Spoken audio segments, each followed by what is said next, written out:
فلولا ان کنتم غیر مدینین ترجعونها ان کنتم صادقین،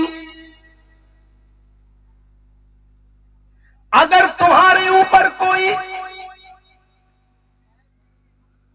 طاقت کام نہیں کر رہی ہے، اگر تم سب سے بڑے طاقتور ہو اور تم سے بڑا کوئی طاقتور نہیں ہے، اگر تم یہ سمجھتے ہو تو اس ملک الموت سے وہ روح چھین کر دکھاؤ اور اپنے اندر واپس لوٹا کر دکھاؤ اگر تم سچے ہو۔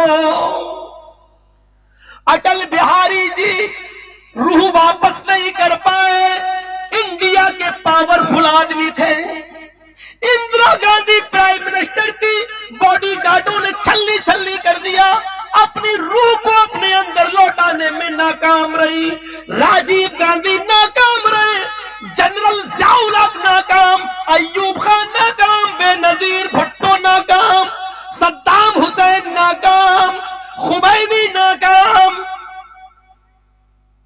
سارے ناکام نظر آتے ہیں، شاہ فیصل ناکام، شاہ فہد ناکام، سب ناکام، دنیا کے پاورفل آدمی رہے ناکام، بادشاہ رہے لیکن ناکام۔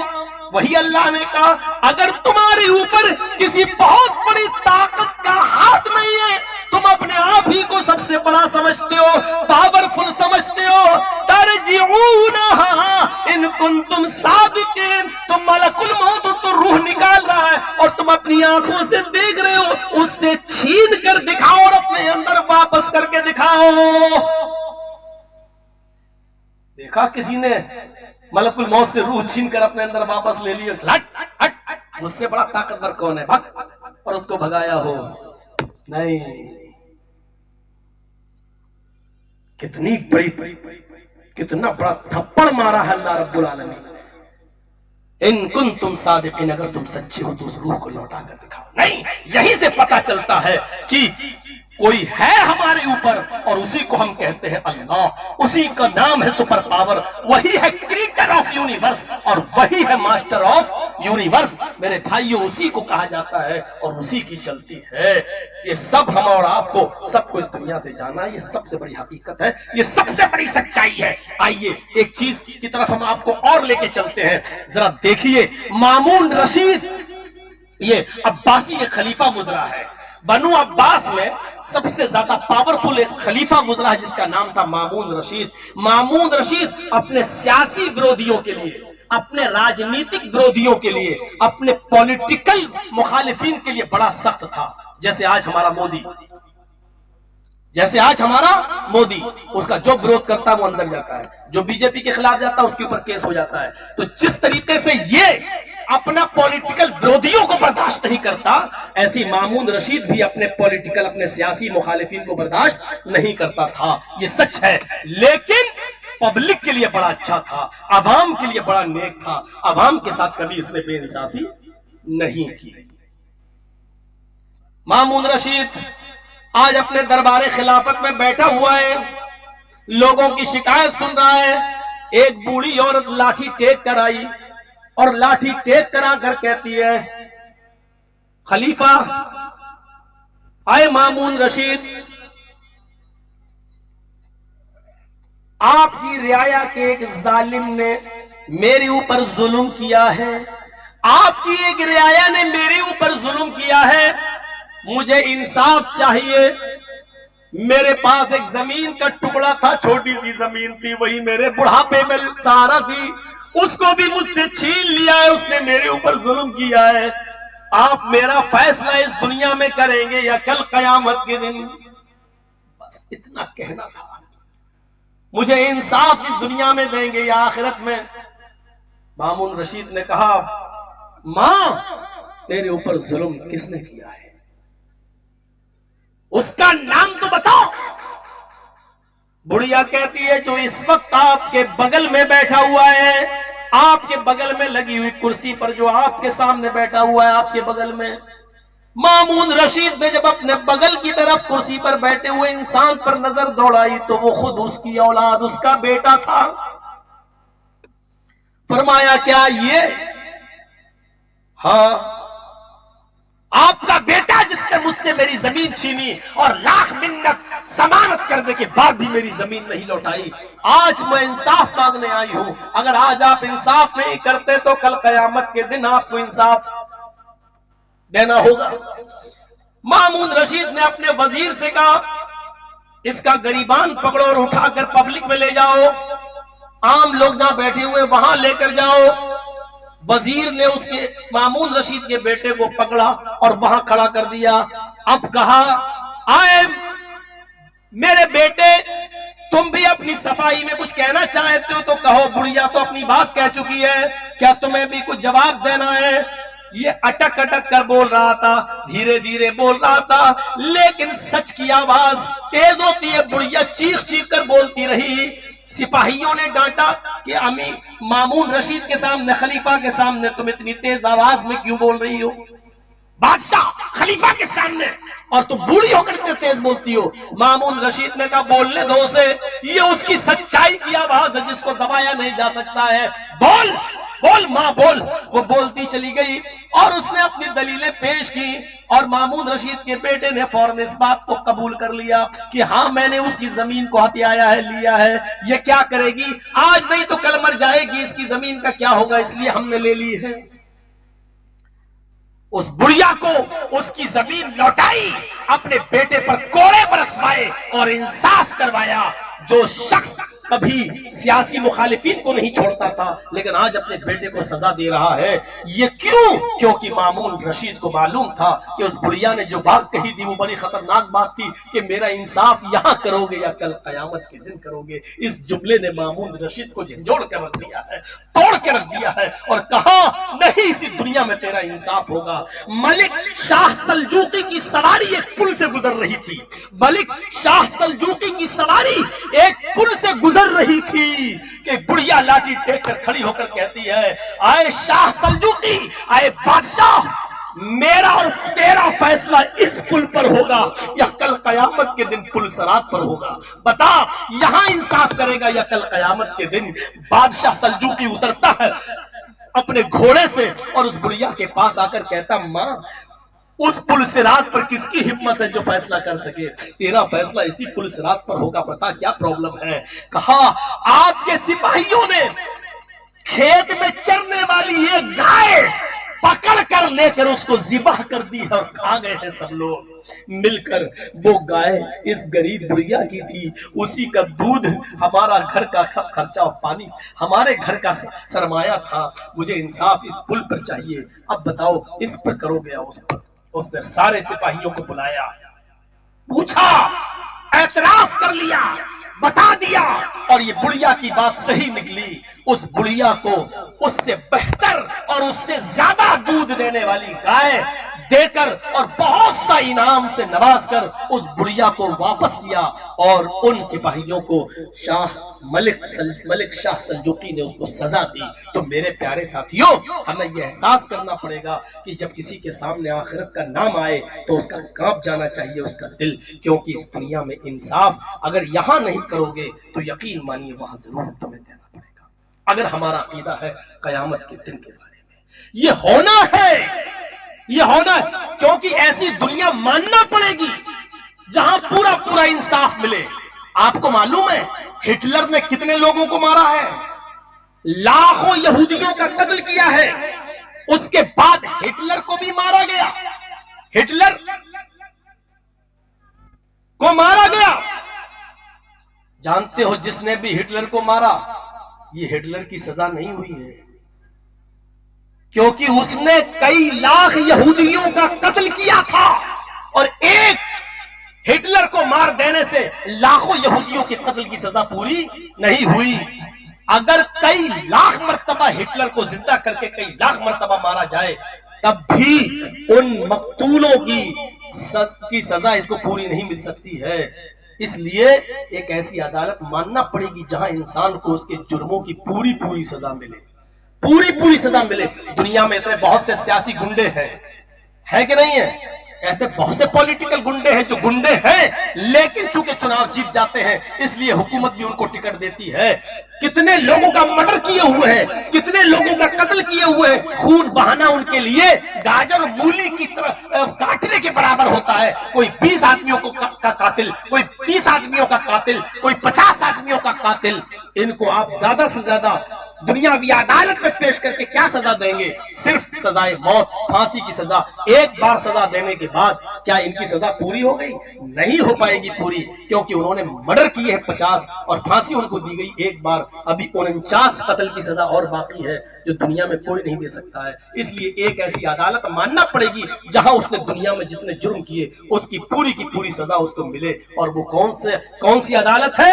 مالک یوم الدین, وہ قیامت کے دن کا مالک ہے جہاں انسان کو اس کے کرموں کی پوری سزا ملے گی, انعام بھی ملے گا.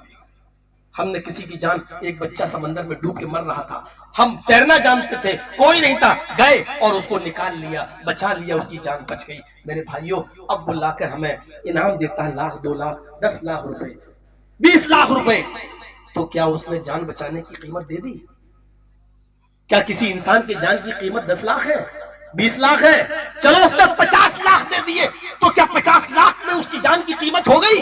نہیں. کیا کوئی ہم سے کہے چل جی صاحب 50 لاکھ روپے ہم تمہارے گھر دے رہے ہیں, چلو تم اپنی جان دے دو, کیا ہم دے دیں گے؟ کسی انسان کی جان کی قیمت 50 لاکھ نہیں ہے.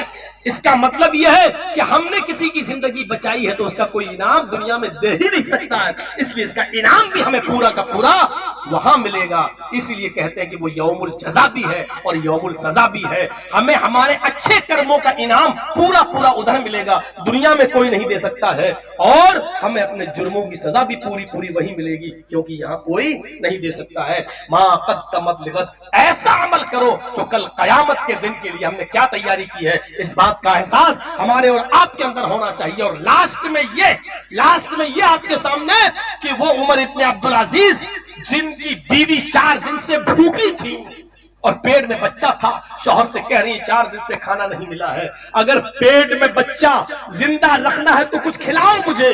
کہا میری بیوی میرے اتنا نہیں ہے کہ میں تمہیں کچھ کھلا سکوں.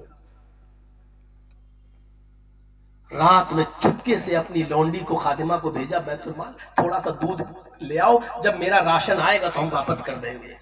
ان کی لونڈی جاتی ہے اور رات کے اندھیرے میں کیشیئر سے کہتی ہے کہ ایک پیالہ دودھ دے دو, امیر المومنین کی بیوی حاملہ ہے, پیٹ میں بچہ ہے, اگر کھانا نہیں ملے گا دودھ تو بچہ مر جائے گا پیٹ میں, راشن ملے گا تو واپس کر دیں گے. ادھار لینے دینے کا زمانہ آج بھی ہے.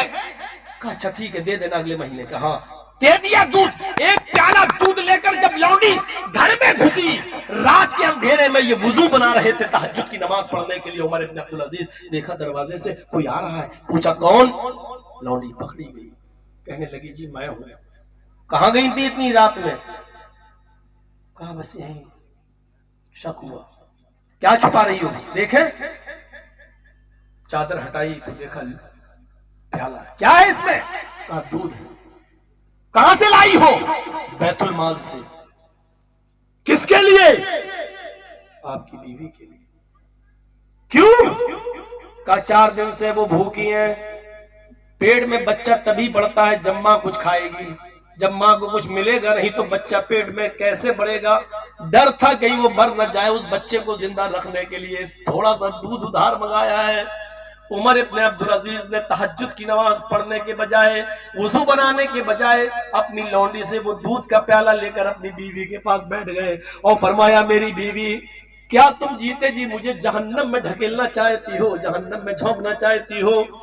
فرمایا نہیں میرے شوہر, ایسا کیسے ہو سکتا ہے, اس دودھ کو میں نے مجبوری میں منگایا ہے, کیونکہ آپ سے میں بار بار کہتی رہی لیکن آپ مجبور ہیں نہیں لا سکتے ہیں, میں نے ادھار منگایا ہے, کوئی خیانت نہیں کی ہے, اگلے مہینے راشن ملے گا ہم دودھ خرید کر واپس کر دیں گے. فرمایا میری بیوی یہ دودھ سارے مسلمانوں کی امانت ہے, اس دودھ کو لینے سے پہلے کیا ہم نے پورے علاقے کے مسلمانوں سے اس بات کی اجازت لی ہے؟ جب نہیں لی ہے تو یہ دودھ تمہارے لیے جائز کیسے ہو جائے گا؟ میری بیوی یہ دودھ تمہیں نہیں مل سکتا ہے. کہتی ہے میرے پیارے شوہر میری فکر مت کیجئے, آپ کی امانت جو میرے پیٹ میں پل رہی ہے کم سے کم اس بچے کو دیکھیے. عمر ابن عبدالعزیز کہتے ہیں سوری مجھے یہ دودھ واپس کرنا ہے. وہ پیچھے سے کرتا پکڑتی ہیں, قمیض پکڑ کے کہتی ہیں کہ اس بچے کی زندگی کے لیے دے دیجئے, ایک پیالہ دودھ مجھے پی لینے دیجئے, کم سے کم آپ کے اس بچے کی حفاظت ہو جائے, اس کو کچھ طاقت مل جائے پیٹ کے اندر. عمر ابن عبدالعزیز نے لوتے ہوئے آنکھوں میں آنسو بھرائے اور کہتے ہیں میری بیوی اپنے پیٹ کے بچے سے پوچھو, جملے دیکھیے آپ, اپنے پیٹ میں پلنے والے اس بچے سے پوچھو کیا اس دودھ کے بغیر وہ زندہ نہیں رہ سکتا؟ اگر آواز آئے کہ نہیں رہ سکتا, آپ کے پیٹ کے بچے سے پوچھو کیا اس چوری کے دودھ, اس امانت میں خیانت کے دودھ کے بغیر وہ زندہ نہیں رہ سکتا؟ اگر تمہارے پیٹ کا بچہ تمہیں یہ جواب دے کہ نہیں رہ سکتا تو اس بچے سے کہہ دو کہ مجھے تیری زندگی کی ضرورت نہیں ہے. اس بچے سے کہہ دو کہ مجھے تیری زندگی کی ضرورت نہیں ہے, مرتا ہے تو مر جانے دو اس بچے کو, مجھے اپنے بیوی کے پیٹ کا بچے کا مر جانا قبول ہے لیکن امانت میں خیانت کرنا مجھے قبول نہیں ہے. مسلمانوں کے مال کو دھوکے سے ایک پیالہ دودھ لے کر اپنی بیوی کو پلانا مجھے گوارا نہیں ہے, میں نہیں پلا سکتا یہ دودھ. اور گئے اور بیت المال میں جمع کر دیا. تقوی کی طاقت یہ ہوئی کہ اللہ رب العالمین نے اس ماں کی بھی حفاظت فرمائی اور اس بچے کی بھی حفاظت فرمائی, کیونکہ تقوی میں بڑی طاقت ہوتی ہے. میرے پیارے ساتھیوں, یہ کون سی آخرت کی فکر تھی؟ وَلْتَنْظُرْ نَفْسٌ مَا قَدَّمَتْ لِغَدٍ. ہر انسان کو سوچنا چاہیے کہ کل قیامت کے دن کے لیے اس نے کیا تیاری کی. انہی چیزوں میں ایک یہ چیز بھی شامل ہے میرے بھائیوں کہ آپ کے ہم مسجد بن رہی ہے, تعمیر ہو رہی ہے, مسجد کو بنانا آپ کی ذمہ داری ہے. آپ سے سوال نماز کے بارے میں بھی ہوگا, تو نماز پڑھنے کے لیے جو جگہ متعین کی ہے اس کے بارے میں بھی سوال ہوگا. ایک تعمیر چل رہی ہے تو وہ عثمان غنی کی طرح کیا اس علاقے میں کوئی ایسا آدمی نہیں ہے جو 1000 اونٹ سارا کا سارا غریبوں میں دے دیا؟ تو کیا کوئی ایسا آدمی نہیں ہے جو یہ کہہ سکے کہ پوری کی پوری مسجد میں جتنا خرچہ لگے گا میں اکیلا دینے کے لیے تیار ہوں؟ ایسا ایک نہیں ہے تو 10 لوگ اکٹھے ہو جائیں, 10 نہیں ہے تو 100 آدمی تیار ہو جائیں, جتنا خرچہ ہو اور 100 لوگوں پہ ڈیوائیڈ کر دیا جائے. اور 100 لوگ بھی مل کر اگر نہیں دے سکتے ہیں تو پھر پورا علاقہ اس کے تعاون کرے اور بڑھ چڑھ کر حصہ لے. آپ کو معلوم نہیں ہے مسجد بنانے کا ثواب کتنا ہے؟ میرے بھائیوں, جب مسجد نبوی بن کر تیار ہوئی تو 4 مہینے تک اس میں بغیر روشنی کی نماز ہوئی. مغرب کی نماز اندھیرے میں, عشاء کی نماز اندھیرے میں, فجر کی نماز اندھیرے میں, کیونکہ وہاں کے صحابہ کے پاس اتنا تیل نہیں تھا کہ مسجد نبوی میں چراغ جلا سکے. اندھیرے میں نماز ہوتی تھی اور 4 مہینے گزر گئے. ایک دن نبی اکرم عشاء کی نماز پڑھانے گئے تو کیا دیکھتے ہیں کہ مسجد کے کونے میں چراغ جل رہا ہے اور چراغ کی روشنی میں صحابہ کے چہرے دکھ رہے ہیں. آپ نے پوچھا مسجد میں چراغ, یہ چراغ کس نے جلایا؟ یہ تھوڑا سا تیل مسجد میں لے کر کون آیا؟ ایک طرف تمیم داری بیٹھے ہوئے تھے, کہا اللہ کے نبی میں نے یہ تیل, مجھے کچھ مل گیا, میں نے آدھا تیل گھر میں رکھ دیا اور آدھا مسجد میں لایا, اس لیے کہ یہ بھی تو اللہ کا گھر ہے, اس گھر میں بھی تو روشنی ہونی چاہیے. حضرت محمد رسول اللہ کی آنکھوں میں آنسو آ گئے. تمیم داری نبی کو سینے سے لگا کے کہتے ہیں اللہ کے نبی کیا میں نے غلط کیا ہے؟ کیا مسجد میں تیل لا کر روشنی کر کے میں نے غلط کیا ہے؟ فرمایا نہیں, آج تمیم میں اس لیے نہیں رو رہا ہوں, آج تم نے اس مسجد میں چراغ جلا کر اس مسجد کو روشن کر کے اتنا بڑا کارنامہ انجام دیا کہ تمہیں پتا نہیں ہے کہ تم نے کیا کیا. قد نورت الاسلام, تم نے صرف ایک مسجد کو روشن نہیں کیا, قد نورت الاسلام, تم نے آج پورا اسلام روشن کر دیا ہے, آج پورا دین تم نے روشن کر دیا ہے, آج پورا دین تم نے چمکا دیا ہے. میرے بھائیوں, مسجد میں چھوٹا سا چراغ جلانے کا ثواب جب یہ ہے کہ پورا دین تم نے روشن کر دیا, تو مسجد کو بنا سوار کر درست کرنا کتنا بڑا ثواب ہوگا. میرے بھائیوں آؤ, جن لوگوں نے جو تعاون کیا, اب ہماری اس حدیث, ہمارے زبان سے اس حدیث کو سننے کے بعد مولانا جرجیز کو 20 سال, اتنا لمبا کوئی مولوی چلتا نہیں ہے کسی علاقے میں. 1 سال آپ نے کسی کو بلایا, دوسرے سال آپ کہتے ہیں آپ کو بدلو دوسرا لاؤ, پھر تیسرے سال تیسرا لاؤ, لیکن 20 سال سے آپ کے اس علاقے میں لوٹ پھر کے مجھے کو، اور میرا جلسہ نہیں تو کوئی اور دوسرا جلسہ کرا نہیں پا رہے، نہیں صاحب آئیں گے تو جرجی صاحب یہ بنگال والوں نے مجھے جو محبت دی ہے، بہار کے لوگوں نے، جھارکھنڈ کے لوگوں نے جو محبت دی ہے، اور دوسرے علاقوں میں، اس کا میں کیسے شکریہ ادا کروں؟ شکریہ ادا کرنے سے احسان ختم ہو جاتا ہے میرے بھائیوں۔ اس کا انعام آپ کو اللہ تعالیٰ ہی دے گا، لیکن تصور کرو کہ آج ہمیں یہ دیکھنا ہے کہ آپ کو ہم سے کتنی محبت ہے۔ اس محبت میں آپ اس مسجد کے لیے میرے ہاتھ میں لا کے کیا دیتے ہیں؟ اس مسجد کے لیے اس حدیث کو سننے کے بعد میرے ہاتھ پر آپ کیا تعاون کرتے ہیں، تاکہ ہم بھی اس تعاون میں اس مسجد